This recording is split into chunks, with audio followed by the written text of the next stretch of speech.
अस्सलाम वालेकुम dear students. आज हमारा इलेक्ट्रोस्टैटिक्स इस चैप्टर का 8वां लेक्चर है।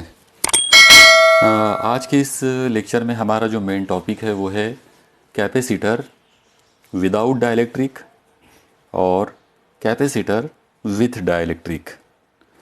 यानी हमको आज के इस लेक्चर में ये देखना है कि अगर हमारे पास एक पैरेलल प्लेट कैपेसिटर हो तो उसकी दोनों जो पैरेलल प्लेट्स होती हैं उनके दरमियान जो खाली जगह होती है उस खाली जगह में अगर हवा है यानी एयर कंडेंसर या एयर कैपेसिटर अगर है तो उसकी कैपेसिटी कितनी होगी। और दूसरा जो केस हमको देखना है वो ये है कि अगर हमने दोनों पैरेलल प्लेट्स के बीच में जो जगह होती है उसमें अगर कोई डाइलेक्ट्रिक मटेरियल अगर रख दिए तो उस वक्त उसकी कैपेसिटी क्या होती है। तो ये हमारा आज का मेन टॉपिक है। ये काफ़ी बड़ा टॉपिक है और काफ़ी इम्पॉर्टेंट भी है, इसलिए आपको हर स्टेप को बराबर नोट डाउन करना पड़ेगा। ओके, तो चलिए शुरू करते हैं। पहला टॉपिक आज का वो है कैपेसिटर विदाउट डाइलेक्ट्रिक। यानी हम एक ऐसा कैपेसिटर लेंगे जिसमें डाइलेक्ट्रिक मटेरियल यूज़ नहीं किया गया है। ओके, चलिए शुरू करते हैं आज के इस टॉपिक को। देखिए, सबसे पहले आप ऐसा इमेजिन करो कि यहाँ पर हमने एक प्लेट लिए, मान लो इस प्लेट का नाम P1 है और इस प्लेट को हमने प्लस Q चार्ज किए। इस प्लेट के सामने मतलब ये जो सरफेस होगी तो यहाँ पर ये पॉजिटिव चार्जेस इस तरह से बिखर जाएंगे।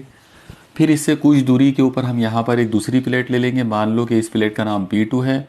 इस प्लेट को हम लोग अर्थिंग कर देंगे और क्योंकि इसके ऊपर इंड्यूस्ड चार्जेस होंगे तो वो इंड्यूस्ड चार्जेस होंगे निगेटिव चार्जेस इस तरह से, ठीक है। और अब आप ऐसा इमेजिन करो कि P1 और P2 ये दोनों जो प्लेट्स हैं इनके बीच में यहाँ पर इस जगह पर एयर है, यानी हवा रखी हुई है उसमें, ठीक है। ऐसी पर्टिकुलर केस में यानी इस पर्टिकुलर कंडीशन में कैपेसिटी का फॉर्मूला क्या होगा, तो वो मालूम करने के लिए सबसे पहले तो आप एक चीज़ देखिए कि हमारे पास ये एक चार्ज प्लेट है पॉजिटिवली और ये एक निगेटिवली चार्ज प्लेट है। इन दोनों के बीच में जो इलेक्ट्रोस्टैटिक फील्ड बनेगी वो इलेक्ट्रोस्टैटिक फील्ड इधर ऐसी बनेगी। मैं उस इलेक्ट्रोस्टैटिक फील्ड को E∪0 का नाम दे देता हूँ। ओके, और वो एक वेक्टर क्वांटिटी है इसलिए हम उसके ऊपर एक ऐसा बार लगा सकते हैं। तो E0 bar is the electric field between P1 and P2। Okay, इन दोनों के बीच का जो गैप है, मान लो कि ये गैप स्मॉल d है और ये चार्ज की वजह से यहाँ जो पोटेंशियल डेवलप हो रहा है वो पोटेंशियल V है, ठीक है। तो इतनी चीज़ें हमने पहले यहाँ पे अज्यूम की हुई है कि मान लो हमने पहले प्लेट को चार्ज किया Q से प्लस Q से, दूसरी प्लेट पे इंड्यूस चार्जेस आ गए, दूसरी प्लेट को हमने अर्थिंग किया हुआ है। दोनों प्लेटों के बीच का डिस्टेंस d है, दोनों के बीच में जो स्पेस है उसमें हवा है। ओके, जो इलेक्ट्रिक फील्ड इंटेंसिटी बनेगी वो E0 बनेगी। अब यहाँ पर आप एक चीज़ ध्यान में रखिए कि ये इलेक्ट्रिक फील्ड इंटेंसिटी, ये पोटेंशियल और ये डिस्टेंस, इन लोगों के दरमियान एक रिलेशन होगा। हम इजीली इनके बीच में एक रिलेशन जो है वो बना सकते हैं। आप याद रखिए इलेक्ट्रिक फील्ड इंटेंसिटी का जो फॉर्मूला है वो है पोटेंशियल डिफरेंस अपॉन डिस्टेंस। यहाँ मैं लिख देता हूँ potential difference between the two plates divided by perpendicular distance, यानी दरमियान का उमूदी फासला। अब अगर फॉर्मूला है तो फिर इसका मतलब ये हो जाएगा E0 is equal to potential difference है V और डिस्टेंस है D। ओके, तो इस तरह से E0 की वैल्यू मतलब ये जो इलेक्ट्रोस्टैटिक फील्ड जो दोनों के बीच में बनी उसका फॉर्मूला बन जाएगा V/D। इस पर से आप V की वैल्यू निकाल सकते हैं। V इज इक्वल टू आ जाएगा E0 इंटू D। ये हमारी इक्वेशन नंबर 1 हो गई। ओके, यानी इस तरह से हमने पोटेंशियल डिफरेंस मालूम कर लिए। दोनों प्लेटों के बीच में जो पोटेंशियल डिफरेंस है, जो बरकी कवा है, उसकी कीमत जो है वो हमने मालूम कर ली है और वो आ गई V equal to E0 into D के बराबर। ओके, अब हम यहाँ पर ये जो चार्जेस है Q, इसकी वैल्यू फाइंड करेंगे। अब इसकी वैल्यू कैसे मालूम करेंगे तो उसका एक आसान तरीका है। आप एक चीज़ देखिए कि अगर हमारे पास एक इस तरह की एक शीट हो, मान लो एक शीट है और इस शीट को हमने पॉजिटिवली चार्ज किया हुआ है प्लस Q से, तो जब हम इसको पॉजिटिवली चार्ज करेंगे तो ये जो शीट जो है इसके जो पॉजिटिव चार्जेस हैं, इन चार्जेस की वजह से इसके दोनों तरफ, मतलब इसके ये साइड में भी और ये साइड में भी इलेक्ट्रिक फील्ड बनेगी इन चार्जेस की वजह से। इन चार्जेस की वजह से ये वाले पॉइंट पर जो इलेक्ट्रिक फील्ड इंटेंसिटी बनेगी, अगर हम उसकी वैल्यू लेते हैं, मान लो कि उसका नाम E1 रख देते हैं थोड़ी देर के लिए, तो E1 इज इक्वल टू आ जाएगा, पॉजिटिव चार्जेस है इसलिए प्लस Q अपॉन एरिया, हम A ले लेंगे इसका, इनटू जो परमिटिविटी ऑफ स्पेस है यहाँ पर फ्री स्पेस, वो एप्सिलॉन 0 है। ओके, Q अपॉन A जो है चार्ज अपॉन एरिया, इसको सरफेस चार्ज डेंसिटी कहते हैं, यानी इसकी जगह पर आप सिग्मा भी ले सकते हैं, तो सिग्मा अपॉन एप्सिलॉन 0 इस तरीके से।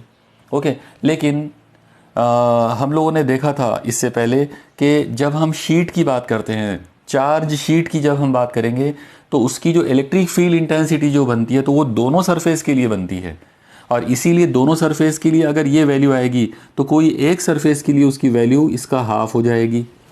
ओके, मतलब सिग्मा अपॉन 2 टाइम्स एप्सिलॉन 0। तो यहाँ पर जो मेन जो चीज़ हमको समझना है वो ये है कि इस चार्ज प्लेट को अगर हम चार्ज शीट समझते हैं, तो चार्ज शीट की किसी एक साइड में जो इलेक्ट्रिक फील्ड इंटेंसिटी बनेगी उसकी वैल्यू हो जाएगी सिग्मा अपॉन 2 एप्सिलॉन 0। ओके, अब आप देखिए इस पर्टिकुलर केस के अंदर क्या करना है, ये वाली जो प्लेट है इसकी वजह से यहाँ बीच में जो इलेक्ट्रिक फील्ड इंटेंसिटी बनी वो है E1 is equal to sigma upon 2 times epsilon 0। Okay, और ये वाली प्लेट की वजह से यहाँ जो इलेक्ट्रिक फील्ड इंटेंसिटी बनेगी वो उसकी वैल्यू, उसको हम लोग E2 बोल सकते हैं, और उसकी भी वैल्यू आ जाएगी सिग्मा अपॉन 2 टाइम्स एप्सिलॉन 0। यहाँ पर एक और चीज़ ध्यान में रखिए कि इस साइड में, यानी इधर की साइड में अगर लेंगे तो इसकी वैल्यू आएगी सिग्मा अपॉन 2 एप्सिलॉन 0, और इस साइड में लेंगे तो माइनस आ जाएगा, यानी माइनस सिग्मा अपॉन 2 एप्सिलॉन 0। तो इस तरह से आउटर साइड के अंदर जब आप टोटल इंटेंसिटी निकालोगे तो वो 0 आएगी, लेकिन इनसाइड अगर निकालेंगे, दोनों प्लेटों के बीच में अगर निकालेंगे, तो दोनों प्लेटों की टोटल इलेक्ट्रिक फील्ड लेना पड़ेगा, मतलब वो आ जाएगा E is equal to E1 plus E2, और इस तरह से ये आएगा E is equal to E1 की वैल्यू है sigma upon 2 times epsilon 0 plus E2 की वैल्यू है सिग्मा अपॉन 2 टाइम्स एप्सिलॉन 0। अब आप देखिए सिग्मा अपॉन 2 टाइम्स एप्सिलॉन 0 दो मरतबा आ गया, मतलब ये डबल हो जाएगा, और अगर डबल हो गया तो ये 2 से 2 कैंसिल हो जाएगा, मतलब एक्चुअली देखिए ये ऐसा हो जाएगा 2 times sigma upon 2 times epsilon 0, ये 2 से ये 2 कैंसिल हो जाता। इसका मतलब इलेक्ट्रिक फील्ड इंटेंसिटी बीच में, यानी जहाँ पर ये एयर है वहाँ पर इलेक्ट्रिक फील्ड इंटेंसिटी बनेगी सिग्मा अपॉन एप्सिलॉन 0। और अब आप जैसा देख रहे हो कि हमने इस इलेक्ट्रिक फील्ड इंटेंसिटी को E0 डिनोट किया था, इसका मतलब हम यहाँ पर जिस फील्ड इंटेंसिटी की बात कर रहे हैं वो E0 है। ओके, तो E0 इज इक्वल टू आ जाएगा सिग्मा अपॉन एप्सिलॉन 0। अब हम सिग्मा की वैल्यू ले सकते हैं। आप देखिए मैंने आपको शुरू में बताया था sigma is equal to charge upon area होता है। मान लो कि ये प्लेट्स का जो एरिया है वो A है, तो सिग्मा वाला पर सिग्मा कितना आ जाएगा Q अपॉन A। ये चीज़ अगर यहाँ रख देंगे तो हमको फॉर्मूला मिलेगा E0 is equal to Q upon A epsilon 0। Q up sigma की जगह पर Q अपॉन A, और ऑलरेडी एप्सिलॉन 0 नीचे है। अब आप A एप्सिलॉन 0 को इधर शिफ्ट कर दो, जब आप इसको शिफ्ट करेंगे आ जाएगा Q इज इक्वल टू, ये मल्टीप्लाई हो जाएगा A इंटू एप्सिलॉन 0, और ये मल्टीप्लाई होगा E0 से। ओके, ये हमारी इक्वेशन नंबर 2 आ गई। अभी तक मैंने जो कुछ भी आपको बताया हूँ उसको मैं एक बार फिर से रिपीट कर देता हूँ। आप देखिए सबसे पहले हमने ये पैरेलल प्लेट कैपेसिटर लिया विथ एयर इनसाइड, यानी दोनों प्लेटों के बीच में एयर है। फिर हमने E0 जो इलेक्ट्रिक फील्ड इंटेंसिटी बनेगी उसका फॉर्मूला लिए, पोटेंशियल डिफरेंस यानी बर्की कावा upon distance, perpendicular distance between the two plates. तो बर्की कावा और फासले का बना तनासुब, बर्की कावा V है, पोटेंशियल जो है यहाँ पे वो V है, और जो डिस्टेंस है वो D है। D को शिफ्ट कर लिए तो V is equal to E0 into D, ये इक्वेशन नंबर 1। फिर इसके बाद हमने ये बात करी कि पहली प्लेट अगर लेंगे तो उसकी इलेक्ट्रिक फील्ड इंटेंसिटी यहाँ जो बनेगी वो आएगी E1 बराबर सिग्मा अपॉन 2 एप्सिलॉन 0। ये वाली भी चार्ज प्लेट है, इसकी वजह से जो इंटेंसिटी बनेगी वो होगा E0 is equal to sigma upon 2 epsilon 0, क्योंकि दोनों जो चार्जेस हैं वो सेम माने जाएंगे। एक्चुअली दोनों की क्वांटिटी जो है वो सेम है, एक प्लस है एक माइनस है, इसलिए हाँ। तो जब आप दोनों का यानी दोनों जो प्लेट्स हैं या दोनों जो शीट्स हैं उनके ज़रिए जो टोटल फील्ड बनेगी इनसाइड, उसकी वैल्यू आ जाएगी E0 is equal to E1 plus E2। E1 और E2 दोनों की वैल्यूज रख दिए, दोनों सेम है, डबल हो गई वैल्यू, 2 से 2 कैंसिल। बाद में E0 की वैल्यू आ गई sigma upon epsilon zero, sigma की वैल्यू ले लिए Q अपॉन ए, तो Q अपॉन ए ले लिया यहाँ पर, ये हो गया Q is equal to A epsilon zero E0, ये बन गई इक्वेशन नंबर 2। ओके, इतना नोट डाउन आपने कर लिए होंगे। अब हम लोग फाइनल आखिरी स्टेप पर आते हैं। अब आप देखिए कि हम लोगों को यहाँ पर इस पैरेलल प्लेट कैपेसिटर की कैपेसिटी मालूम करना है। तो कैपेसिटी का जो फॉर्मूला होगा वो आ जाएगा C is equal to charge यानी Q अपॉन पोटेंशियल। ओके, और क्योंकि जैसा मैंने इलेक्ट्रिक फील्ड को E सफिक्स ज़ीरो लिया था, तो उसी तरह से मैं इस पर्टिकुलर केस की जो कैपेसिटी है मान लो कि वो E0 है, C सफिक्स ज़ीरो है, तो C suffix zero is equal to Q upon V।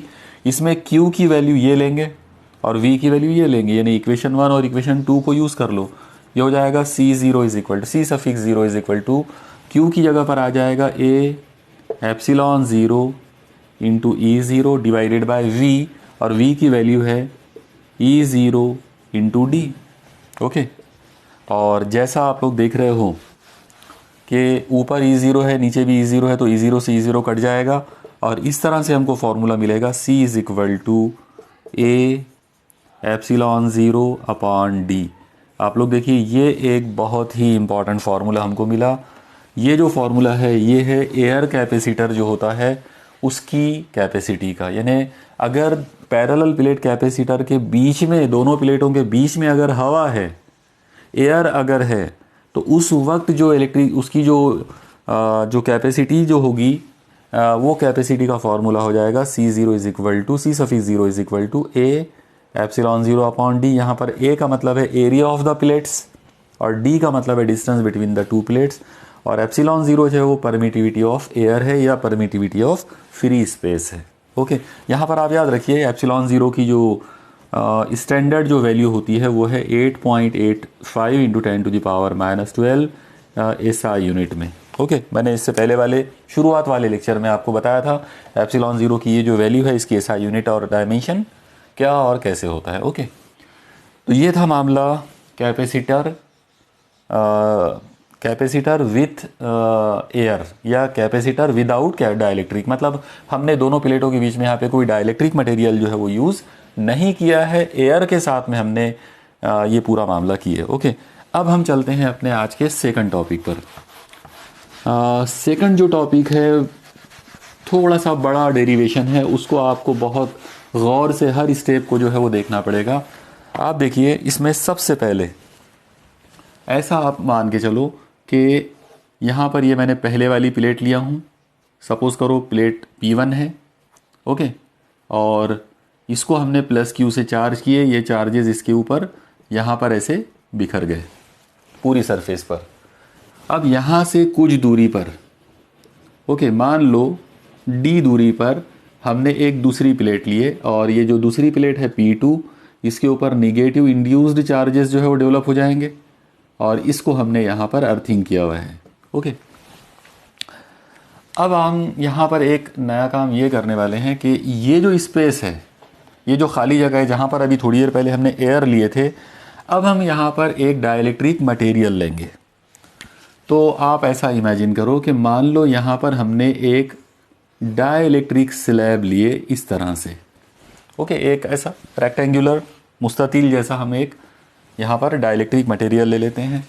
अब ये जो डाइलेक्ट्रिक मटेरियल मैंने यहाँ पे लिया हूँ, तो इसका कुछ तो भी डाइलेक्ट्रिक कांस्टेंट होगा। मान लो कि इसका डाइलेक्ट्रिक कांस्टेंट K है, साथ ही साथ इसकी कुछ थिकनेस होगी, तो इसकी जो थिकनेस है वो थिकनेस हम लोग यहाँ पर सपोज कर लेते हैं कि वो T है। ओके, यानी आप ऐसा इमेजिन करो कि इस डाइलेक्ट्रिक स्लैब की थिकनेस, उसकी जो चौड़ाई है वो T है, स्मॉल t है। ठीक है, अब आप लोग एक चीज़ देखिए, हमने इससे पहले का जो लेक्चर था, मतलब छठा लेक्चर, उस लेक्चर में हम लोगों ने एक चीज़ देखे थे कि जब हम दो पैरेलल प्लेट जो हैं, चार्ज प्लेट, उनके बीच में जब डाइलेक्ट्रिक मटेरियल रखते हैं तो डाइलेक्ट्रिक मटेरियल के जो मॉलिक्यूल्स हैं वो अपने आप को अलाइन कर लेते, अपने आप को वो अरेंज कर लेते और कुछ ऐसा अरेंज करते कि ये जो पॉजिटिव प्लेट है इसकी तरफ उनके उन मॉलिक्यूल्स के निगेटिव चार्जेस हो जाते हैं और ये जो निगेटिव प्लेट है उस तरफ यानी ये साइड में वो मॉलिक्यूल्स की पॉजिटिव सरफेस आ जाती। तो कहने का मतलब ये है कि ये वाली जो सरफेस है यहाँ पर इस जगह पर यहाँ पर निगेटिव चार्जेस डेवलप हो जाएंगे जिनको हम -Q∗P बोल सकते हैं। Q∗P का मतलब है पोलराइज्ड चार्जेस। एक्चुअली ये इंड्यूस्ड चार्जेस हैं, हम इनको चार्जेस ऑफ पोलराइजेशन बोल सकते हैं, यानी पोलराइजेशन वाले चार्जेस। और यहाँ पर निगेटिव आएगा वो, क्योंकि ये पॉजिटिव प्लेट के सामने निगेटिव टर्मिनल बनना है उनका। ओके, यानी पूरे के पूरे जो मॉलिक्यूल्स हैं उनकी निगेटिव साइड यहाँ आएगी, यहाँ पर पॉजिटिव साइड आएगी। मतलब ये वाली सरफेस पर इस जगह पर +QP बनेगा इस जगह पर। तो +QP जो है वो एक्चुअली पॉजिटिव पोलराइज्ड चार्जेस हैं। तो ये वाली सरफेस पर निगेटिव पोलराइज चार्जेस और ये वाली सरफेस के ऊपर पॉजिटिव पोलराइज्ड चार्जेस। ओके, चलिए अब हम इसके अंदर थोड़ी सी और एक बारीकी पे आते। आप देखो कि ये जो बाहर वाली फील्ड है P1 और P2 के बीच में, इधर पॉजिटिव प्लेट है और इधर निगेटिव प्लेट है, तो इसकी वजह से यहाँ इलेक्ट्रिक फील्ड बनेगी। ये इलेक्ट्रिक फील्ड होगी E0 जो इधर से इधर की डायरेक्शन में जाएगी। ओके, ये हमारी ओरिजिनल एक्सटर्नल इलेक्ट्रिक फील्ड है बाहर वाली।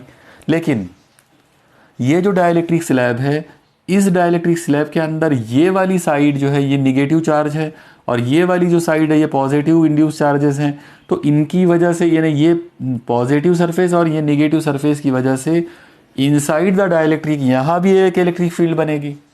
जो इलेक्ट्रिक फील्ड यहाँ बनेगी वो इधर से इधर ये डायरेक्शन में होगी।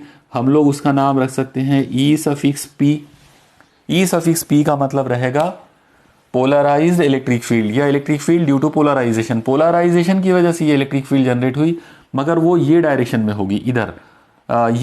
मतलब ये वाले पॉजिटिव टर्मिनल से ये वाले नेगेटिव टर्मिनल की तरफ।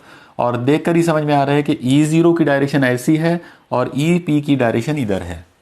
Okay, clear. तो ये इतनी चीज़ें, ये फिगर आपको इस तरह से बनाना पड़ेगा पहले, इतनी। अब ये फिगर अगर पूरी तरह आपको समझ में आ गई है तो अब इसके बाद अब हम यहाँ पर इस डेरिवेशन को जो है वो स्टार्ट करेंगे। आप लोग देखिए, सबसे पहले अगर हम इस डाइलेक्ट्रिक स्लैब के आने की वजह से इस जगह पर जो टोटल पोटेंशियल है वो अगर मालूम करने की कोशिश करें तो टोटल पोटेंशियल की वैल्यू कितनी आएगी उसको आप एक बार पहले समझ लो। मान लो कि वो पोटेंशियल V है, तो V इज इक्वल टू, अब वैसे अगर देखा जाए तो ये प्लेट से लेकर ये प्लेट तक टोटल जो इलेक्ट्रिक फील्ड है वो E0 है। ओके, लेकिन E0 जो है वो अब पूरे रीजन के लिए नहीं है। मतलब हम यहाँ पर V is equal to E×D, ये जो हमने पहले लिए थे अभी हम नहीं ले सकते इसको। क्यों नहीं लेंगे? उसका रीज़न ये है कि ये जो E0 इलेक्ट्रिक फील्ड है वो ये प्लेट से ये प्लेट तक तो है, लेकिन बीच में डाइलेक्ट्रिक मटेरियल आ गया। और क्योंकि बीच में डाइलेक्ट्रिक मटेरियल आ गया है, इसका मतलब डाइलेक्ट्रिक मटेरियल को छोड़कर बचा हुआ जो रीजन है, कौन से रीजन की बात हो रही है? ये वाला रीजन, ये इतना रीजन और इधर से ये इतना रीजन, ये वाला जो पार्ट बचा हुआ है, तो अब सिर्फ इतने पार्ट के अंदर E0 एक्ट होगा। तो ये रीजन को अगर निकालना हो तो कैसे निकालेंगे? एकदम सिंपल है, आप लोग गौर से देखो।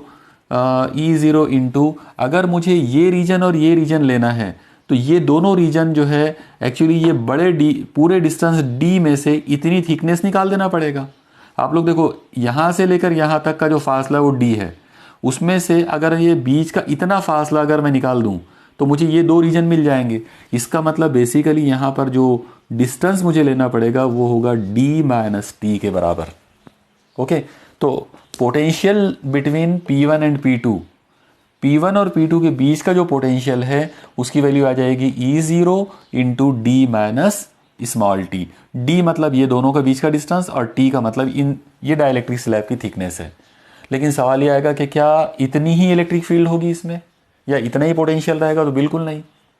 आप लोग एक चीज़ देखो कि ये इलेक्ट्रिक फील्ड तो E0 हो गई, इसके अलावा एक इलेक्ट्रिक फील्ड यहाँ पर और होगी, और वो इलेक्ट्रिक फील्ड जो होगी वो होगी E0 और EP का रिजल्टेंट, जो कि डाइलेक्ट्रिक के अंदर एक्ट हो रही है। इसका मतलब यहाँ पर इसमें प्लस करना पड़ेगा, वो जो रिजल्टेंट इलेक्ट्रिक फील्ड है E0 और EP की वजह से वो इलेक्ट्रिक फील्ड लेना पड़ेगा। मान लो कि वो E है, लेकिन ये जो E है तो ये सिर्फ इतने रीजन में एक्ट करेगी। मतलब कितना? जितना बड़ा डाइलेक्ट्रिक है और वो उसकी थिकनेस T है। इसका मतलब यहाँ पर इंटू टी लेना पड़ेगा। एक बार फिर से आप इस पार्ट को दोबारा से सुनो और अच्छे से समझ लो। देखो सबसे पहले जब मुझे P1 और P2 ये दोनों प्लेटों के बीच का टोटल पोटेंशियल अगर निकालना है तो टोटल पोटेंशियल की वैल्यू आ जाएगी V इज इक्वल टू सबसे पहले external electric field E0 multiplied by कौन सा डिस्टेंस, ये वाला और ये वाला डिस्टेंस। ओके, क्योंकि इतने ही रीजन के अंदर पीवरली E0 है। ओके, यानी वो रीजन लेना है हमको जिसमें पीवरली E0 है। तो E0 सिर्फ इतने और इतने रीजन में है, तो E0 इंटू डिस्टेंस, और जाहिर है डिस्टेंस कौन सा, ये वाला और ये वाला। ये डिस्टेंस निकालने के लिए हम इसमें से इतना डिस्टेंस निकाल देंगे तो D माइनस टी, तो ये दो रीजन मिल जाते हैं, तो D माइनस टी प्लस। अब हमने एक और चीज़ देखे कि हमारे पास अब यहाँ पे बीच में डाइलेक्ट्रिक भी है, तो डाइलेक्ट्रिक के अंदर जो इलेक्ट्रिक फील्ड होगी वो एक रिजल्टेंट इलेक्ट्रिक फील्ड होगी E0 और EP की। ओके, तो उसका नाम थोड़ी देर के लिए मान लो E है। वो जो इलेक्ट्रिक फील्ड है, रिजल्टेंट इलेक्ट्रिक फील्ड, मान लो कि वो E है, तो वो इलेक्ट्रिक फील्ड सिर्फ इतने थिकनेस पे एक्ट करेगी, इतने रीजन के अंदर, और इतना रीजन T है, इसलिए E इंटू टी। ओके, तो मैं इसको इक्वेशन नंबर 1 दे देता हूँ। ठीक है, अब हमको यहाँ पर इस E को, मतलब रिजल्टेंट जो इलेक्ट्रिक फील्ड है इनसाइड द डाइलेक्ट्रिक, वो मालूम करना है। अब वो कैसे मालूम करेंगे, तो बहुत आसान है। आप देखो रिजल्टेंट इलेक्ट्रिक फील्ड जो है E, वो होना चाहिए ये वाली इलेक्ट्रिक फील्ड मतलब E0 प्लस ये वाली इलेक्ट्रिक फील्ड मतलब EP, और जैसा आप देख रहे हो कि EP जो है वो इधर से इधर है जबकि E0 इधर से इधर था। इसका मतलब ये हुआ कि वो जो EP है वो निगेटिव डायरेक्शन में है, E0 के रिस्पेक्ट में उसको निगेटिव डायरेक्शन में लेना पड़ेगा, तो माइनस EP लेना पड़ेगा। ओके, यानी ये आ गया फॉर्मूला रिजल्टेंट इलेक्ट्रिक फील्ड का इस डाइलेक्ट्रिक के अंदर। तो इस तरह से इसकी वैल्यू आ जाएगी E is equal to E0 plus minus minus EP के बराबर। ये हो गई हमारी इक्वेशन नंबर 2। ओके, अब यहाँ पर हमको इस electric field, total electric field को एक्सटर्नल इलेक्ट्रिक फील्ड E0 के रूप में कन्वर्ट करना है। तो इसको कैसे करेंगे, तो यहाँ पर आप एक कंसेप्ट पहले समझ लो। मैं इधर साइड में आपको यहाँ पर वो कंसेप्ट बताता हूँ।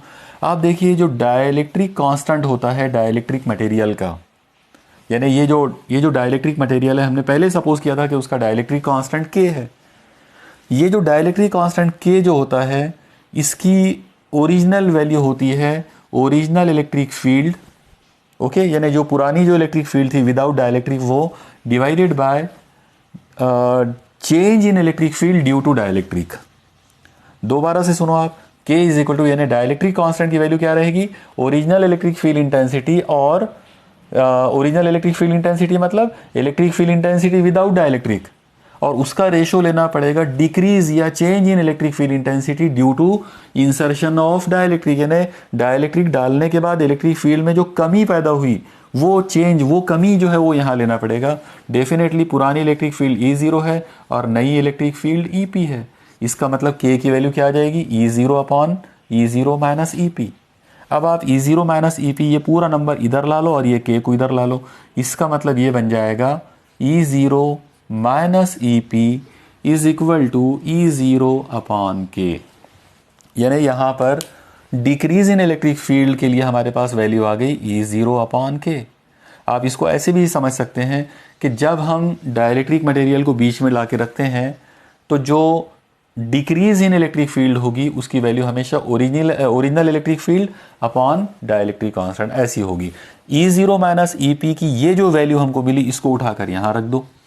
ओके, तो जब ये वैल्यू आप यहाँ ला के रखोगे तो देखो ये क्या बन जाएगा, ये हो जाएगा E is equal to E0 minus EP। E0 minus EP की वैल्यू है E0 अपॉन K। ओके, तो इस तरह से हमारे पास E की वैल्यू आ गई, यानी इलेक्ट्रिक फील्ड इंटेंसिटी जो है resultant electric intensity inside the dielectric, उसकी वैल्यू आ गई E0 अपॉन K। ये जो E की वैल्यू है इसको उठाकर आप इक्वेशन 1 में रख सकते हैं। ओके, आप हर स्टेप को बराबर देखो किसके बाद कौन सी स्टेप आ रही है, ये वैल्यू उठाकर यहाँ रख देंगे। ओके, अब आप देखो मैं उसको यहाँ इस साइड में कर रहा हूँ, वो उधर का जो डेरिवेशन है, तो E को उठाकर यहाँ रखें अगर इक्वेशन 1 में अगर रखते हैं तो 1 इम्प्लाइज, आप देखो ये क्या बनेगा, V इज इक्वल टू, ये हो जाएगा E0 D minus T. Okay, plus ये जो E है उसकी जगह पर उसकी ये वैल्यू ले सकते हैं, वो आ जाएगा E0 अपॉन K, और उसको मल्टीप्लाई करना है टी से। ओके, और अब आप देखो कि यहाँ पर E0 है multiplied by D minus T, यहाँ पर E0 अपॉन के है मल्टीप्लाइड बाय टी। इसका मतलब इन दोनों टर्म्स में से आप E0 को कॉमन निकाल सकते हैं।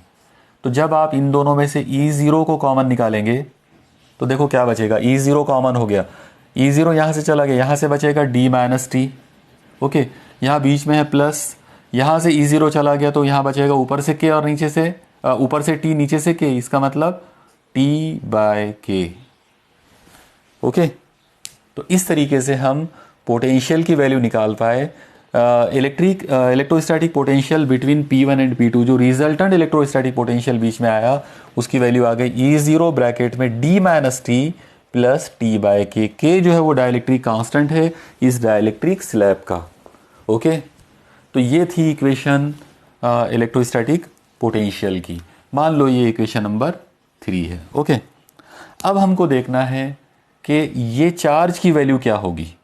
ओके, या फिर हम ये E0 की जो वैल्यू है वो भी ले सकते हैं। यहाँ पर ज़्यादा आसान होगा कि हम E0 की वैल्यू ले लो। तो आप लोग देखो, हमने अभी कुछ देर पहले मतलब कैपेसिटर विदाउट डाइलेक्ट्रिक या कैपेसिटर विथ एयर, हम लोगों ने उसका डेरिवेशन देखा था और उसकी जो वैल्यू हमको मिली थी E0 इज इक्वल टू, उसकी वैल्यू हमारे पास जो आई थी वो थी sigma upon epsilon zero. Okay, sigma upon epsilon zero ये वैल्यू थी E0 की। अब यहाँ पर इसको अगर कन्वर्ट करें तो ये आ जाएगा E0 is equal to sigma का मतलब हो जाएगा Q अपॉन ए, वो ए को मैं नीचे उतार सकता हूँ तो ए इंटू एप्सिलॉन ज़ीरो। ओके, ये वैल्यू है E0 की, ये वैल्यू हम यहाँ रख सकते हैं। ओके, यानी ये जो E0 की जो वैल्यू है Q upon A epsilon zero, इस वैल्यू को उठाकर आप इक्वेशन 3 में रख दो। इधर की ये स्टेप्स को मैं अब हटा देता हूँ क्योंकि आपने नोट डाउन कर लिए होंगे पूरा है। तो अगर आप E0 की ये वैल्यू यहाँ लेते हैं तो ये कुछ ऐसा हो जाएगा, V is equal to E0 की जगह पर ये आ जाएगा Q upon A epsilon zero in bracket D minus T plus T by K. Okay, तो इस तरह से हमारे पास पोटेंशियल की वैल्यू आ गई, V इज इक्वल टू इतना, Q upon A epsilon zero D minus T plus T by K. Okay, ये हो गया हमारे पास electrostatic potential between P1 and P2, दोनों प्लेट्स के बीच का इतना पोटेंशियल आ गया है। ठीक है, अब हम फाइनल आखिरी स्टेप पर आ गए। आखिरी स्टेप में हमको देखना है कि इस डाइलेक्ट्रिक स्लैब को यहाँ रखने की वजह से, बीच में लाकर रखने की वजह से जो कैपेसिटी होगी वो कितनी होगी। तो कैपेसिटी का फॉर्मूला आ जाएगा Q upon V। Okay, C is equal to Q upon V। इसमें हम इसमें हम ये V की ये वैल्यू रख सकते हैं यहाँ पर। तो अगर हम यहाँ पर V की वैल्यू रख देंगे तो ये आ जाएगा Q अपॉन V की वैल्यू है Q upon A epsilon zero in bracket D minus T plus T by K. Okay, Q upon A epsilon, ये आप लोग देखो ये V की जो वैल्यू थी ये वाली जो हमने पहले डिराइव की है वो वैल्यू यहाँ ला के रख दी है V की जगह पर। तो Q upon A epsilon zero D minus T plus T by K. चलो इसको अब मैं यहाँ से हटा देता हूँ, आपने नोट डाउन कर लिए होंगे ये सब पूरा। ठीक है, अब आप लोग देखो इस जगह पर ये Q ऊपर, ये वाला ऊपर वाले Q से ये नीचे वाला Q कैंसिल हो जाएगा और ये A into epsilon zero third में है, इसको हम ऊपर उठा सकते हैं। तो अगर इसको ऊपर उठा दिए तो हमको फॉर्मूला मिलेगा C is equal to A into epsilon zero upon Q से Q कैंसिल और नीचे जो चीज़ बची हुई है वो है D minus T plus T by K. तो आप लोग देखो ये हमारे पास फाइनल फॉर्मूला आ गया।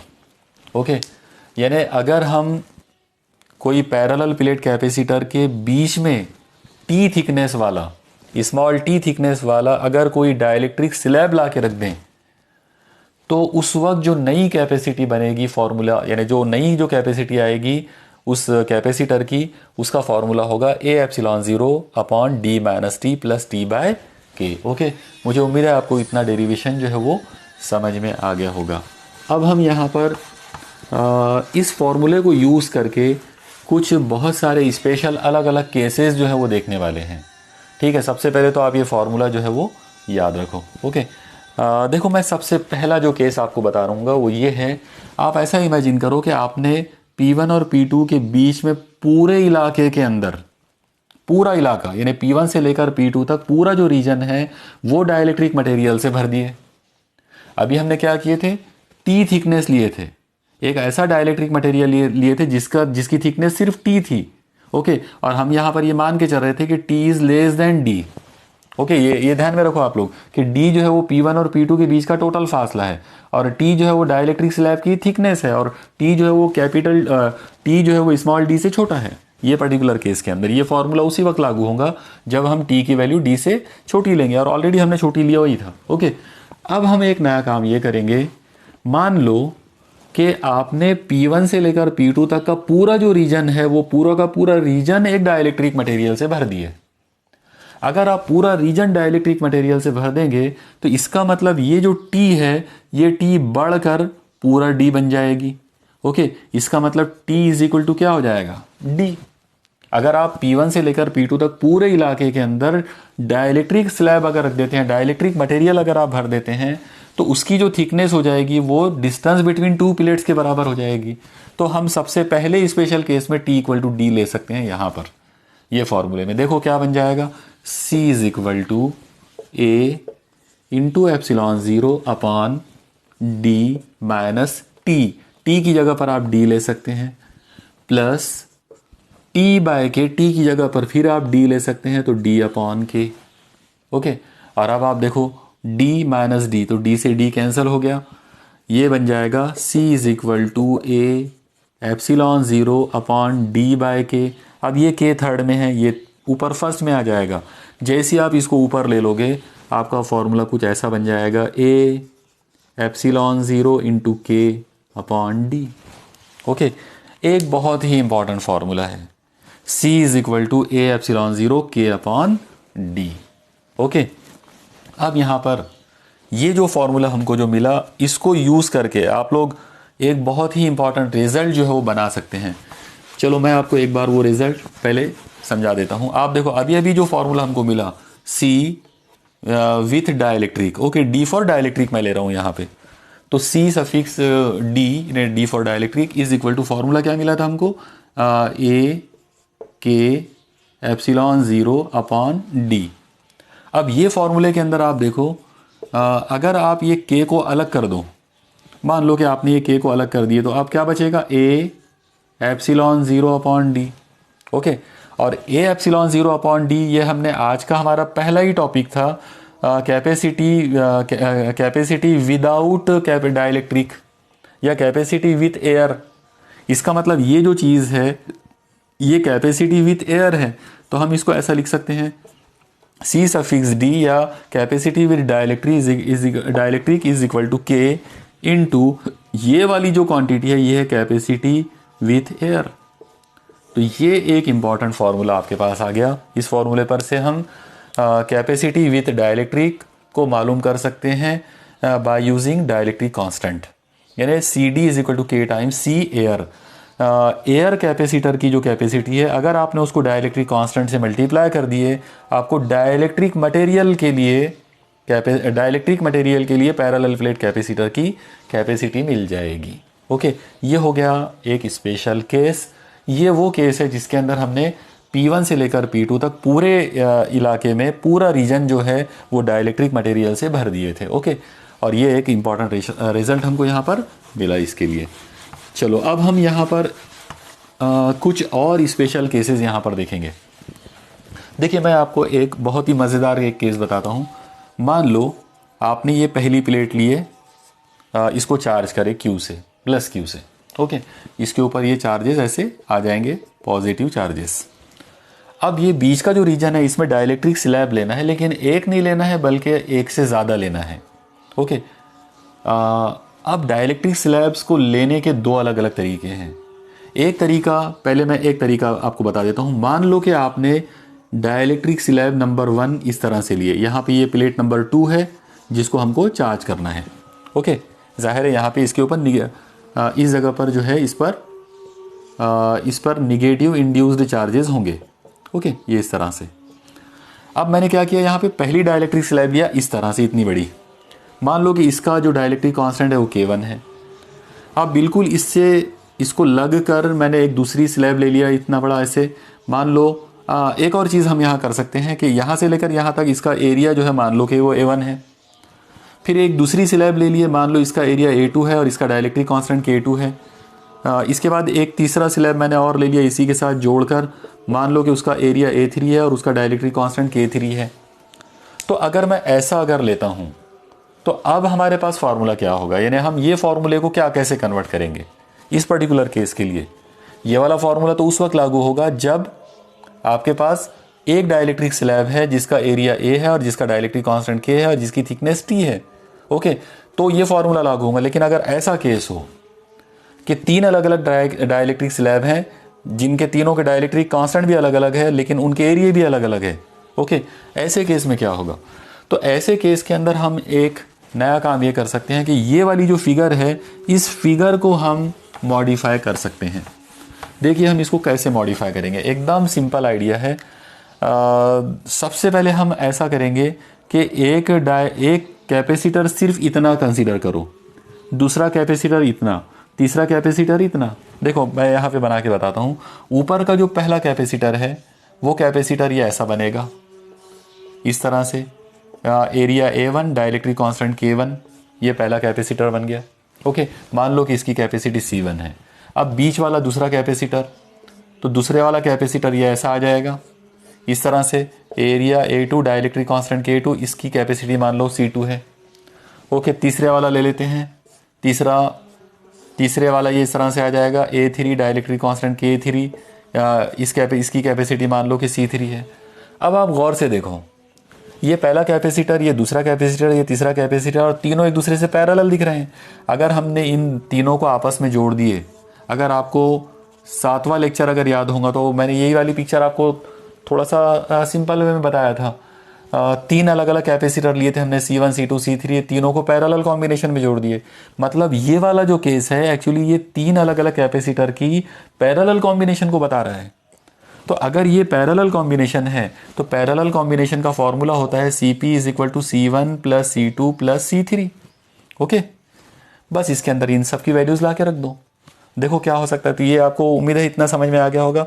यानी अगर ऐसा अरेंजमेंट अगर करते हैं तो एक्चुअली ये तीन अलग अलग कैपेसिटर का पैरेलल कॉम्बिनेशन हो जाएगा। ओके, अब फॉर्मूला देखिए, जो फॉर्मूला हमने अभी इस पर्टिकुलर केस के लिए जो डिराइव किया था, फॉर्मूला ये वाला था, C = A ε0 D - T + T/K। Okay, ये फॉर्मूले को आप अपने दिमाग में रखो और अब इसको यूज़ करेंगे हम यहाँ पर इन तीनों के लिए। देखो क्या हो सकता है इस पर्टिकुलर केस में, अगर हम इसको लेते हैं तो ये आ जाएगा CP = C1। C1 की जगह पर ये फॉर्मूला लेना पड़ेगा पहले वाले केस के लिए। पहले वाले केस के लिए एरिया है A1, तो ये आ जाएगा A1 ε0 D - T। अब हम यहाँ पर ये मान के चल रहे हैं कि पूरा जो एरिया है वो कवर किया है डाइलेक्ट्रिक ने।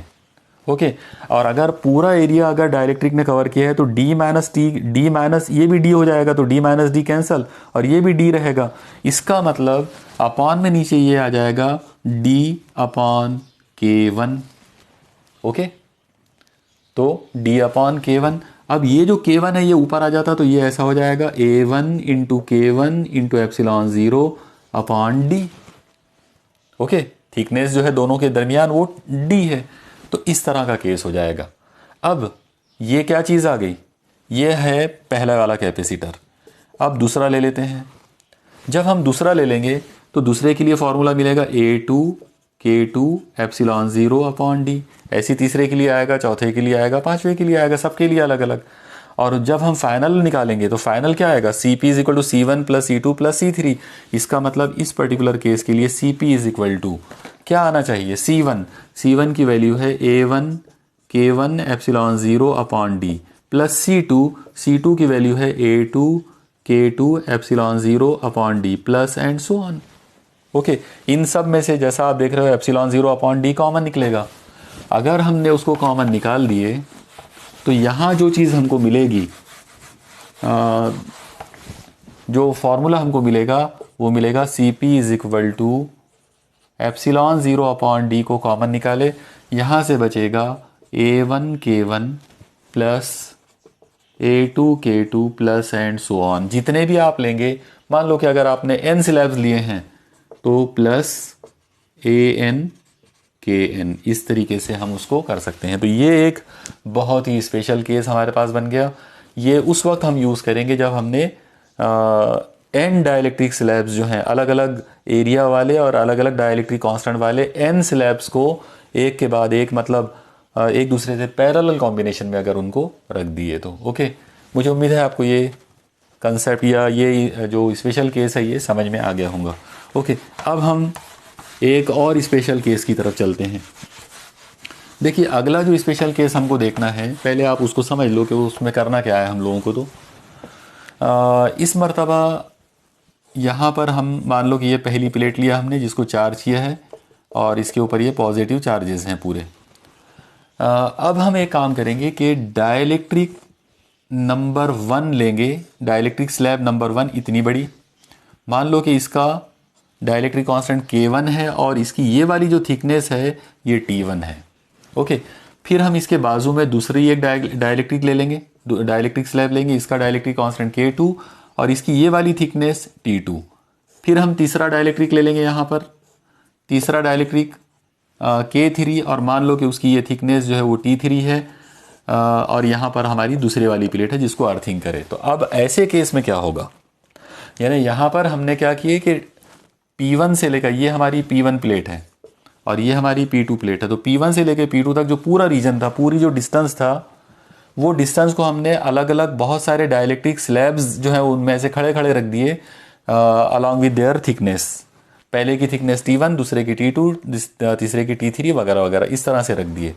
अब इसको हम कैसे करेंगे, तो आप देखो, इसको हम एक नया तरीका ये कर सकते हैं इसके अंदर कि हम ऐसा मानेंगे कि ये जो पहले वाली स्लैब है, सिर्फ इसके लिए हम एक कैपेसिटर बना लेंगे पहले। तो आप देखो इसको कैसे करते हैं। मान लो कि ये हमारी मेन प्लेट है P1, तो इसके अंदर डाइलेक्ट्रिक स्लैब नंबर 1 ले लो, ये वाला, तो ये रहेगा K1 और इसकी थिकनेस रहेगी T1।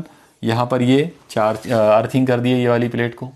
इसके बाद सेकंड, अब ये सेकंड डाइलेक्ट्रिक लेना पड़ेगा, तो यहाँ पर ये चार्जिंग वाली प्लेट, इसके बाजू में यहाँ पर ये डाइलेक्ट्रिक स्लैब, इसका डाइलेक्ट्रिक कांस्टेंट K2, इसकी थिकनेस T2, ये उसकी अर्थिंग वाली प्लेट। ओके, इसके बाद तीसरे वाला है, तो फिर हम यहाँ पर चार्जिंग वाली प्लेट, इसके बाद इसके अंदर यहाँ पर ये डाइलेक्ट्रिक स्लैब नंबर 3 जिसका डाइलेक्ट्रिक कांस्टेंट K3, इसकी थिकनेस मान लो कि T3, ये अर्थिंग वाली प्लेट इस तरह से, और यहाँ पर ये फाइनल अर्थिंग कर दिए। अब आप गौर से देखो, ये पहला कैपेसिटर बन गया C1, ये दूसरा कैपेसिटर बन गया C2, ये तीसरा कैपेसिटर बन गया C3। मतलब ये वाला जो केस है एक्चुअली वो ये ऐसा है। ओके, यानी अगर हम अलग अलग 3 डाइलेक्ट्रिक स्लैब लेते हैं और उनको ऐसे अरेंज करते हैं, तो इसका मतलब ये होगा कि वो 3 अलग अलग कैपेसिटर है जिनको ऐसे अरेंज किया हुआ है, और ये वाला अरेंजमेंट जो है ये सीरीज कॉम्बिनेशन है। ओके, इसका मतलब ये हुआ कि अब हमको यहाँ पर सीरीज कॉम्बिनेशन का फॉर्मूला लगाना पड़ेगा, और हमको मालूम है कि सीरीज कॉम्बिनेशन का फॉर्मूला होता है 1/CS is equal to 1/C1 plus 1/C2 plus and so on. जितने भी हम लेंगे उतने। यहाँ तो जस्ट मैंने ये फिगर में 3 बताया, एक्चुअली 3 नहीं, ये 3 आप n कैपेसिटर ले n टाइम्स आप उसको ले सकते हैं। तो ये इस तरह का फॉर्मूला बनेगा। अब सवाल है कि CS की ओरिजिनल वैल्यू क्या आएगी इस पर्टिकुलर केस में। तो उसके लिए हमको अब वापस हमारा जो आज का जो डेरिवेशन था वो डेरिवेशन वाले फॉर्मूले पर आना पड़ेगा। देखो किस तरह से करेंगे। मैं हमारा आज का जो मेन फार्मूला था उसको किसी एक जगह पहले लिख देता हूँ। चलो यहाँ लिख लेते हैं उसको। मान लो C इज इक्वल टू, हमारा फार्मूला मिला था A epsilon 0 upon D minus T plus T by K। Okay, ये फार्मूले को आप ध्यान में रखो, ये हमारा मेन फार्मूला है। अब इस फॉर्मूले को हम पहले वाले कैपेसिटर के लिए लेंगे, यानी ये इतने कैपेसिटर के लिए K1 वाले के लिए। ये आएगा C is equal to A epsilon 0 upon, अब जाहिर सी बात है D और T तो सेम हो जाएगा, T1, तो ये तो कैंसिल हो जाता, तो यहाँ पर हमको क्या लेना पड़ेगा T1 by K1। Okay, T की जगह पर T1 आ जाएगा, K की जगह पर K1। अब ये K1 को ऊपर उठा दो, जब आप K1 को ऊपर ले लेंगे ये आ जाएगा A K1 epsilon 0 upon T1। Okay, ये आ गया पहला। अब दूसरी कैपेसिटी अगर लेना है तो वो आ जाएगा A K2 epsilon 0 upon T2। Okay, अब ये दोनों फॉर्मूलों को उठाकर यहाँ रख देंगे लाकर इस जगह पर। तो अब आप देखो क्या हो सकता है, अगर हम ये दोनों फार्मूले C1 और C2 के फार्मूले अगर यहाँ ला के रखें, ये फार्मूला कुछ ऐसा बनेगा 1 upon CS is equal to 1 upon C1।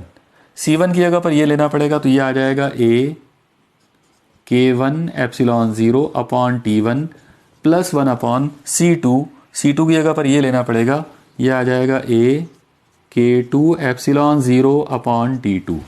Okay, और अब आप इसको थोड़ा सा और आगे इसको सॉल्व करते 1 upon CS is equal to, ये T1 ऊपर आ जाएगा तो T1 upon A K1 epsilon 0 plus ये T2 ऊपर आ जाएगा तो T2 upon A K2 epsilon 0। Okay, 1 upon CS is equal to, इन दोनों में से कॉमन अगर कुछ निकाल सकते हैं तो कॉमन निकलेगा A एप्सिलॉन 0, A एप्सिलॉन 0, तो 1 अपॉन A एप्सिलॉन 0 इसको कॉमन निकाल दिए। ओके, अगर 1 अपॉन A एप्सिलॉन 0 को कॉमन निकाले तो यहाँ से क्या बचा T1 अपॉन K1 प्लस यहाँ से क्या बचा T2 अपॉन K2, और अगर इसके आगे और लेते हैं तो प्लस में एंड सो ऑन आएंगे। ओके, ये आ गया 1 अपॉन CS, अपने को होना था CS, तो इसको उल्टा कर दो यानी इसका रेसिप्रोकल ले लो। तो जैसे ही आप इसका रेसिप्रोकल लेंगे, चलो अब ये फिगर की ज़रूरत नहीं है अपने को इसमें, तो जैसे ही हम यहाँ पर इसका रेसिप्रोकल लेते हैं तो ये आ जाएगा CS इज इक्वल टू, ये 1 अपॉन A एप्सिलॉन 0 है तो ये बन जाएगा A एप्सिलॉन 0 अपॉन 1 इंटू ये वाला पूरा पैराग्राफ, ये जो पूरा जो ब्रैकेट वाली जो टर्म है डिवाइडेड बाय 1 है तो उसको उल्टा करेंगे तो ये ऐसा हो जाएगा 1 अपॉन पूरा ब्रैकेट मतलब T1 by K1 plus T2 by K2 इस तरीके से। ओके, ये फॉर्मूला आ गया CS का। अब आप गौर से देखो कि हमने टोटल मिलाकर ये मानकर चले थे कि n डाइलेक्ट्रिक स्लैब्स हमने वहाँ पर रखे थे पूरी थिकनेस में। ओके, अगर n डाइलेक्ट्रिक स्लैब्स आप रखते हैं तो फॉर्मूला आ जाएगा CS इज इक्वल टू, ये A एप्सिलॉन 0 ऊपर रहेगा divided by T1 upon K1 plus T2 upon K2 plus T3 upon K3 plus and so on plus Tn upon Kn। तो इस तरीके से n डाइलेक्ट्रिक स्लैब्स अगर रखते हैं अलग अलग थिकनेस वाले, थिकनेस के हिसाब से उनको अगर अरेंज करते हैं तो फाइनल कैपेसिटी का फॉर्मूला इतना आ जाएगा CS is equal to A epsilon 0 divided by T1 by K1 plus T2 by K2 plus T3 by K3 plus and so on Tn by Kn। Okay, ये भी एक स्पेशल केस हमारे पास हो गया है। अब हम यहाँ पर एक और स्पेशल केस की तरफ चलेंगे। आप लोग देखो, अगला जो केस हमको इसके अंदर देखना है वो ये है, अभी पहले मैं फार्मूला लिख देता हूँ दोबारा से। Capacity of parallel plate capacitor with dielectric, formula हमको जो मिला था वो था A epsilon 0 upon D minus T plus T by K। ये बेसिक फार्मूला जो है इसको याद रखो आप लोग। चलो अब तीसरा तो नहीं, चौथा और आखिरी जो केस यहाँ पर बन सकता है, लास्ट वाला केस, उसकी तरफ चलते हैं। अब आप ऐसा इमेजिन करो कि आपने पहली वाली प्लेट लिए, मान लो ये वाली P1 प्लेट जिसको पॉजिटिवली चार्ज किए थे। ओके, और उसके सामने यहाँ पर ये निगेटिव दूसरी वाली प्लेट ली जिसको अर्थिंग किए, इसके ऊपर निगेटिव इंड्यूस्ड चार्जेस आ गए। अब जो बीच का जो एरिया है इसमें आप ऐसा इमेजिन करो कि आपने एक डाइलेक्ट्रिक मटेरियल ना लेते हुए आपने बीच में एक कंडक्टिंग मटेरियल ले लिए, यानी बीच में आपने एक ऐसा मटेरियल रख दिया जो कि कंडक्टर है, डाइलेक्ट्रिक नहीं है बल्कि कंडक्टर है। तो अगर आप कंडक्टिंग मटेरियल अगर ले लेते हैं, मतलब बीच में अगर आप एक आधा ऐसा मौसिल जिस्म ले लेंगे जो जिसमें से करंट पास होने वाला होता है, तो क्या होगा, यानी तब ये फॉर्मूला क्या बन जाएगा। तो चलो देखते हैं कि इस सूरत में ये फॉर्मूला क्या बन सकता है। देखिए, सबसे पहले तो आप याद रखो कि कंडक्टर के लिए K की वैल्यू इन्फिनिटी होती है। ओके, सबसे पहले तो ये चीज़ ध्यान में रखना, dielectric constant for conductor is infinity. अगर k is equal to infinity अगर आप ले रहे हो तो फिर इसका मतलब फॉर्मूला बनेगा c is equal to A epsilon zero upon D minus T plus T by K, और k की जगह इन्फिनिटी आ गया मतलब ज़ीरो, क्योंकि कोई भी नंबर को अगर आप इन्फिनिटी से डिवाइड करेंगे तो वो तो ज़ीरो हो जाएगा। तो इसका मतलब फॉर्मूला आ गया c is equal to A epsilon zero upon D minus T. Okay, तो पहले तो ये एक फॉर्मूला आप इतना ध्यान में रखो। अब हम यहाँ पर थोड़ा सा एक और केस, एक और पुराना फॉर्मूला जो है आज के लेक्चर का जो पहला फॉर्मूला हमने देखे थे उसको याद करते हैं। आप देखिए हमने शुरू में देखे थे कि अगर एक पैरेलल प्लेट कैपेसिटर है और उसके दोनों प्लेटों के बीच में एयर है, तो एयर वाले कैपेसिटर का जो फॉर्मूला होता है, उसकी कैपेसिटी का जो फॉर्मूला है वो होता है ए epsilon zero upon D. Okay, तो इस पर से हम एक काम करेंगे, ये डी को इधर शिफ्ट कर देंगे। अगर डी को शिफ्ट कर दिए तो ए एप्सिलॉन ज़ीरो की वैल्यू आ जाएगी सी ज़ीरो इंटू डी। ये वैल्यू जो है ए एप्सिलॉन ज़ीरो की सी सफिक्स ज़ीरो इंटू डी, इसको उठाकर आप यहाँ रख दो। तो अगर आप ये वैल्यू यहाँ ले लेते हैं तो ये फॉर्मूला कुछ ऐसा आ जाएगा, C is equal to A epsilon zero की जगह पर आ जाएगा C zero into D upon D minus T. Okay, और अब आप एक चीज़ देखो कि हुआ क्या है, ये सब करने की वजह से क्या फ़र्क पड़ा, क्या चीज़ हमको मिली है। हमको जो चीज़ मिली वो ये है, c is equal to C zero multiplied by ये वाला फैक्टर, मतलब d upon D minus T. Okay, इस चीज़ को मैं यहाँ लिख देता हूँ इस जगह पर, एक ये भी एक इम्पॉर्टेंट फार्मूला है इसलिए इसको अलग से लिख देते हैं। c is equal to C zero in bracket d upon D minus T.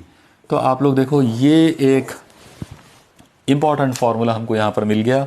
ये फार्मूला उस कैपेसिटर के लिए यूज़ करेंगे जिसकी दोनों प्लेटों के बीच में डाइलेक्ट्रिक नहीं लिए बल्कि कंडक्टर ले लिए। यानी अगर हमने दो पैरेलल प्लेट्स के बीच में अगर कोई कंडक्टर ले लेते हैं तो कंडक्टर लेने की वजह से उसकी जो कैपेसिटी आ जाएगी वो d upon D minus T, इतने फैक्टर से उसकी कैपेसिटी जो है वो बढ़ जाएगी एयर कैपेसिटर के मुकाबले में।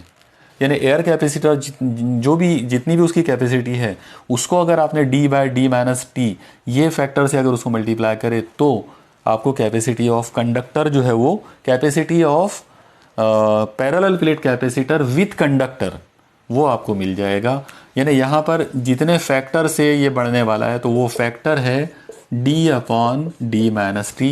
D minus T is a smaller number, यानी ये नीचे वाला नंबर छोटा है, d बड़ा नंबर होगा, तो d by D minus T जो है ग्रेटर देन 1 हो गया। और अगर ये ग्रेटर देन 1 है तो इसका सीधा सीधा मतलब ये हो जाएगा कि c will be greater than C zero. तो यहाँ पर एक चीज़ और भी क्लियर हो रही है हमारे को कि अगर हमने दो पैरेलल प्लेट कैपेसिटर्स लिए तो पैरेलल प्लेट कैपेसिटर्स में अगर दोनों प्लेटों के बीच में अगर एयर है तो उसकी कैपेसिटी सी ज़ीरो होगी, सी सफिक्स ज़ीरो। और अगर दोनों प्लेटों के बीच में अगर कंडक्टर है, कोई कंडक्टर अगर रख दिए तो भी कैपेसिटी जो है वो बढ़ जाएगी, और अगर डाइलेक्ट्रिक लेते हैं तो भी कैपेसिटी जो है वो बढ़ जाती है। ओके, ये था हमारा आज का जो लेक्चर है, उसके तमाम पॉइंट्स जो है वो अब यहाँ पर हमारे कवर हो गए हैं। जस्ट समराइज़ करने के लिए मैं आपको सिर्फ दो फार्मूले रिवाइज़ कर दूंगा। पहला फार्मूला, अगर पैरेलल प्लेट कैपेसिटर की दोनों प्लेटों के बीच में हवा है तो उस सूरत में उसकी जो कैपेसिटी होती है उस पैरेलल प्लेट कैपेसिटर की, उसका फार्मूला होता है C suffix zero is equal to A epsilon zero upon D. एकदम सिंपल सा फार्मूला है। ओके, सेकंड केस, अगर आपने एक पैरेलल प्लेट कैपेसिटर लिए और उसकी दोनों प्लेटों के बीच में पूरी तरह से कंप्लीटली अगर आपने डाइलेक्ट्रिक मटेरियल रख दिए तो उसका जो फार्मूला बनेगा C suffix D for dielectric is equal to, उसका फार्मूला आ जाएगा A into K into epsilon zero upon D. Okay, ये कंप्लीटली फील्ड वाला केस, यानी C1 पहली प्लेट से लेके दूसरी प्लेट के बीच का टोटल रीजन अगर आपने डाइलेक्ट्रिक से भर दिए तो ये फार्मूला आएगा। तीसरा और आखिरी जो केस हो सकता है वो ये आएगा कि आपने दो प्लेट्स लिए, पैरेलल प्लेट्स कह रहे हैं कैपेसिटर की, और उसके बीच की रीजन जो था यानी स्मॉल डी फासला जो था उसमें से छोटा सा कुछ पार्ट में एक डाइलेक्ट्रिक स्लैब रख दिए जिसकी थिकनेस स्मॉल टी है। तो अगर स्मॉल टी वाला अगर आप मटेरियल डाइलेक्ट्रिक स्लैब अगर लेते हैं बीच में, तो उसका जो फॉर्मूला आएगा वो रहेगा ए epsilon zero upon D minus T, और साथ में प्लस में करेंगे टी अपॉन के। के is the dielectric constant of dielectric slab, okay, और टी उसकी थिकनेस है।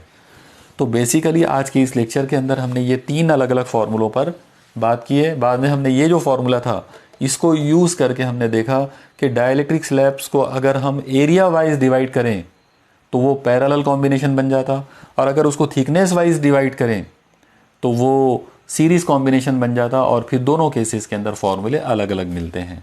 साथ ही साथ हमने एक और चीज़ का फार्मूला देखा था कि अगर दो प्लेट्स के बीच में डाइलेक्ट्रिक रखने की बजाय अगर हम कंडक्टर रख देते हैं तो उस सूरत में भी डाइलेक्ट्रिक का जो फार्मूला जो बनता है तो वो फार्मूला बिल्कुल अलग होता है। मैं वो फार्मूला भी यहाँ लिख देता हूँ। वो फार्मूला आ जाएगा C is equal to D upon D minus T times C0, okay. तो ये जो फार्मूला है ये कंडक्टर के लिए रहेगा, ओके। मुझे पूरा यकीन है कि आपको आज का ये पूरा लेक्चर समझ में आया होगा और आपने इसको नोट डाउन भी किए होंगे, क्योंकि थोड़ा सा आज के डेरिवेशन जो है वो थोड़े मुश्किल थे, इसलिए आपको इस लेक्चर को बार बार पॉज करके देखना है हर स्टेप को, और बहुत ज़्यादा आपको इसकी प्रैक्टिस करना पड़ेगी, ओके। तो बार बार आप इसको लिख कर देखिए, प्रैक्टिस कीजिए। अगर कोई डिफ़िकल्टीज़ आती है तो आप मुझे मेरे व्हाट्सएप नंबर पर मुझसे कांटेक्ट करके मुझे अपनी डिफ़िकल्टीज़ आप बता सकते हैं, ओके। Keep studying. अल्लाह हाफिज़।